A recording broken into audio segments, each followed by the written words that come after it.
terrible, awful lemon of a car, right? Now, I personally have only been driving for 3 years, so I would have no idea about any of these lemons because I've only driven Toyotas, right? And to my experience, every single Toyota I've driven has been reliable and not been awful. But today we're looking at the 10 least reliable cars of 2024, as said by Kelley Blue Book.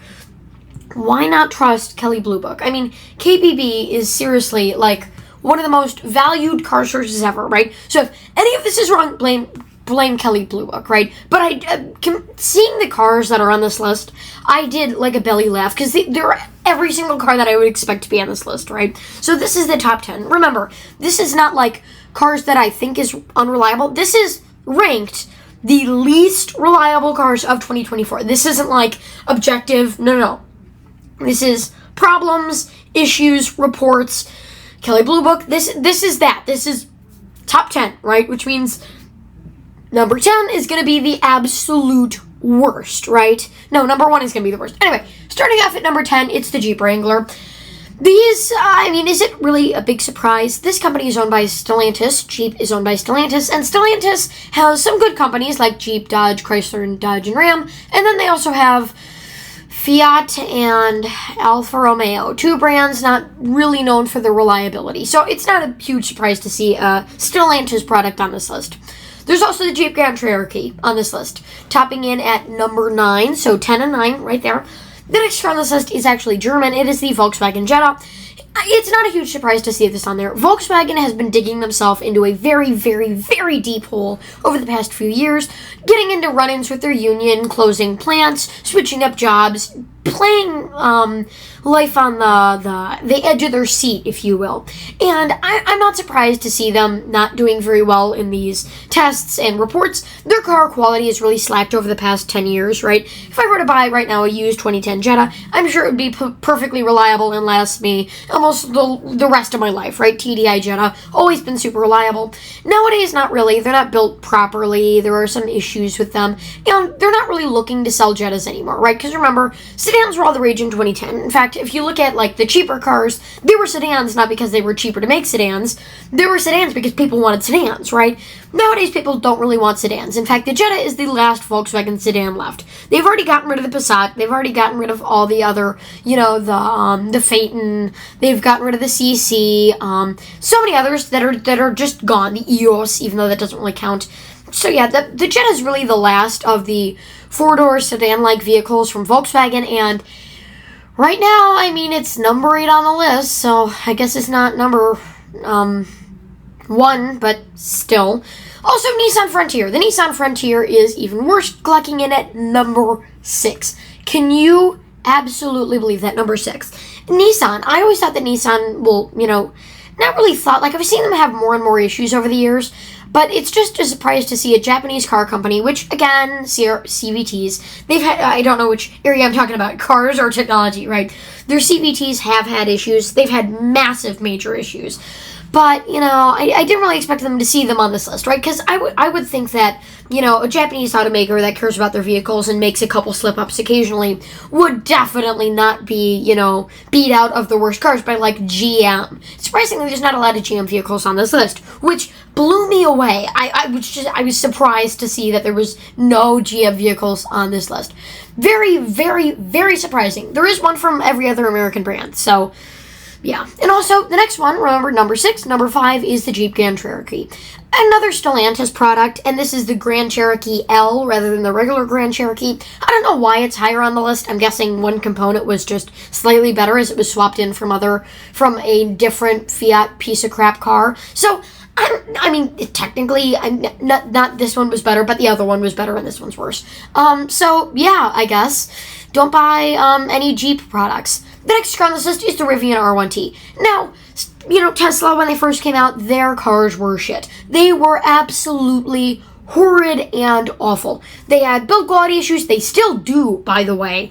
And, they've kind of worked that out. Rivian is kind of the new kid on the block, and therefore they're having so many issues. Rivians, they look cool. They look nice, They look nice. Did I mention they look nice? And other than that, in terms of reliability, I mean, you can see everything here. It's just kind of glued in, you know. It's what you'd expect from a modern-day car company. Plastic galore, whatever. Did you really expect to not see an EV on this list? Anywho, the next car on this list is a Volvo, which I am ashamed by. Volvo, I know, makes the worst of the worst and the best of the best. A V8 S80 will last you the rest of your life. And yet, apparently, a 2024 XC60 will last you barely 60,000 miles.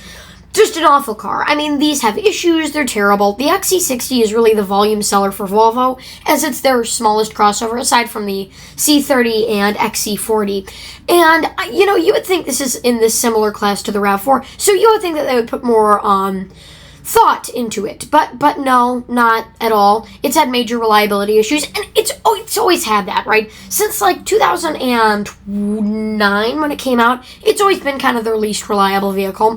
So it's carrying the torch, right? Staying true to its dignity, you know, in the worst way possible. Anyway, the next car on this list is the Ford F-150 plug-in hybrid. Now, the plug-in hybrid and the Lightning and the regular hybrid and the plug-in hybrid and the regular are very hard to discern from, so I'm pretty sure this is just a photo of the regular hybrid and not the plug-in hybrid.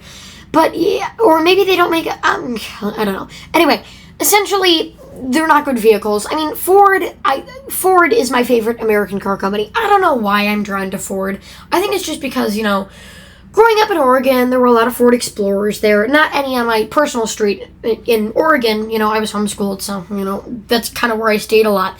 Well, for the first few years of my life.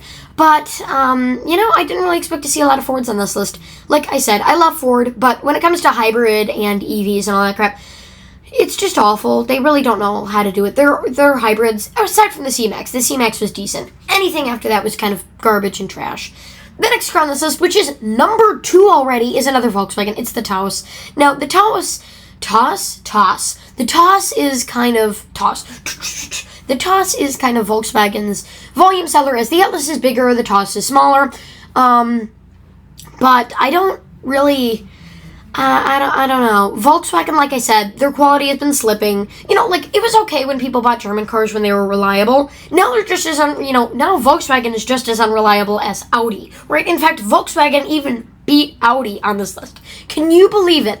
Volkswagen, your everyday, get your kids to school brand, beat out Audi, a car so pretentious and awful that mechanics have so many horror stories about it. Watch, okay, I get this, yeah, blah, blah, blah, blah, he is biased or whatever. Scotty, watch Scotty videos. You'll find out quickly why, BMW, why Audi is so terrible, and I'm surprised that Volkswagen was able to beat them on this list. In fact, there's not a single Audi on this list, and yet there's a Volvo. Seriously, Volvo, what the hell is the issue with the XC60? Why can't we figure it out, guys, right? We've had it since 2009. You would think that you could have improved it since then. Apparently not. This is the only car I'm mad to see on this list. Volvo, you know how to make reliable cars, right? Again, the XC90 was in 14th place after these cars. Remember, this is just the top 10. Volvo, get your shit together, okay? Come on, right? You may be winning right now, but you're going to be losing pretty soon. Volkswagen Taos. Now, what is the number one least reliable vehicle you could buy? It's the only Chrysler. It's the Chrysler Pacifica plug-in hybrid. They're just pieces of shit.